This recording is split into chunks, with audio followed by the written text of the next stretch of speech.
Shalom, apa kabar saudara? Mungkin tidak semua dari kita selalu punya suasana hati yang enak, mood yang sedang senang. Apalagi di tengah situasi yang tidak mudah belakangan ini. Saudara, tapi firman Tuhan hari ini punya sesuatu untuk disampaikan kepada kita mengenai apa yang kita rasakan. Amsal 15 ayat 30 hari ini berkata bahwa mata yang bersinar-sinar itu menyukakan hati. Dan kabar yang baik itu menyegarkan tulang. Saudara, sorot mata kita itu menyatakan banyak hal yang sesungguhnya di hati kita.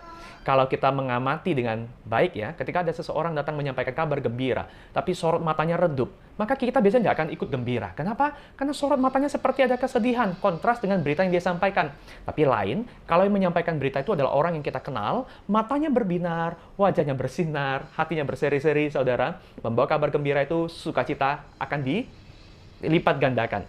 Memang antara pembawa kabar dan kabar gembira, itulah kombinasi yang membuat sukacita itu berlipat ganda. Di mana saudara kita bisa menemukan hal-hal seperti ini? Berbahagialah kita yang punya sahabat-sahabat yang bukan saja baik, tapi mereka mengarahkan kita kepada Tuhan.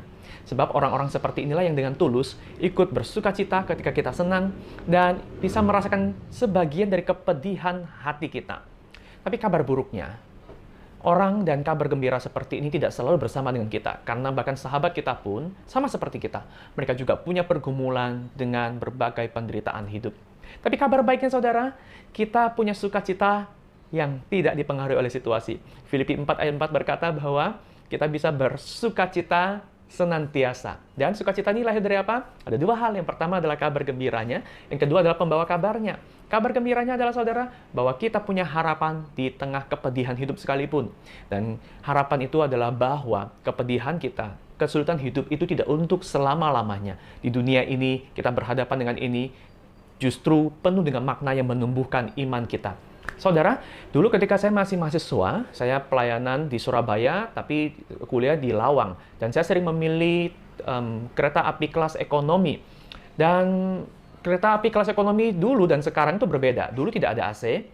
Dulu juga beli karcis belum tentu dapat tempat duduk. Jadi antara nomor karcis dan realita itu beda jauh. Tapi kenapa saya pilih kelas ekonomi? Karena satu murah. Yang kedua, dia lebih tepat waktu. Nggak terjebak macet ya. Tetapi yang nggak menyenangkan adalah setiap kali, terutama di jam-jam rame, saya naik kereta api ekonomi ini, saudara, saya jarang dapat tempat duduk.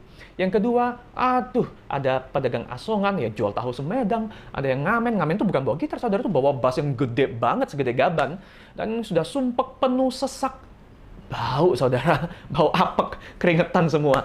Waduh, saudara, nggak menyenangkan sama sekali. Tapi kenapa saya tetap memilih naik kereta ekonomi setiap minggu, sekalipun murah?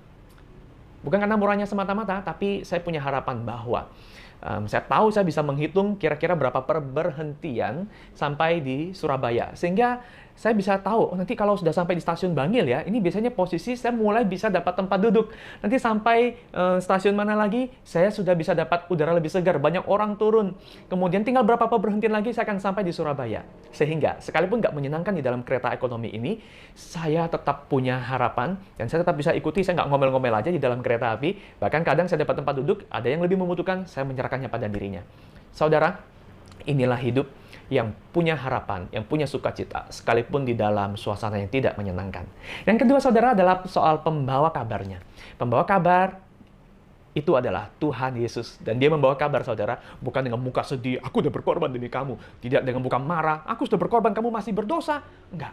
Dia datang membawa dengan wajah bersinar, dengan mata berbinar, dengan hati yang penuh kasih. Dia berkata, aku tahu yang kamu alami. Aku sudah mati buat kamu. Aku tahu apa artinya kepedihan. Aku tahu apa artinya kehilangan. Aku tahu apa artinya kesulitan. Sehingga yang paling mengerti kita, dia memegang tangan kita, dia mendampingi kita. Ini penghiburan besar, saudara.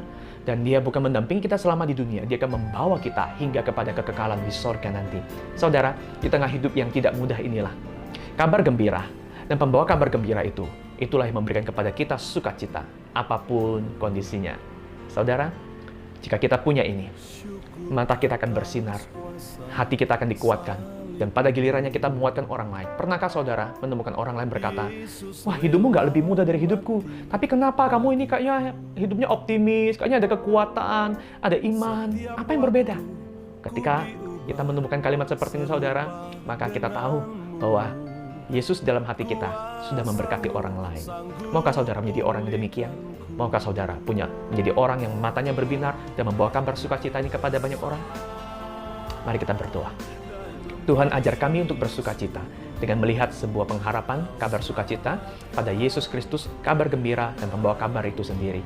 Ajar kami untuk menghitung kemurahan Tuhan secara materi maupun secara rohani, sehingga pada gilirannya hidup kami akan selalu memberkati orang lain, bukan karena hidup kami lebih mudah, tapi karena kami punya iman yang indah. Kami mengucap syukur dan berdoa dalam nama Tuhan Yesus. Amin. Kiranya sukacita Tuhan selalu bersama dengan saudara. Shalom.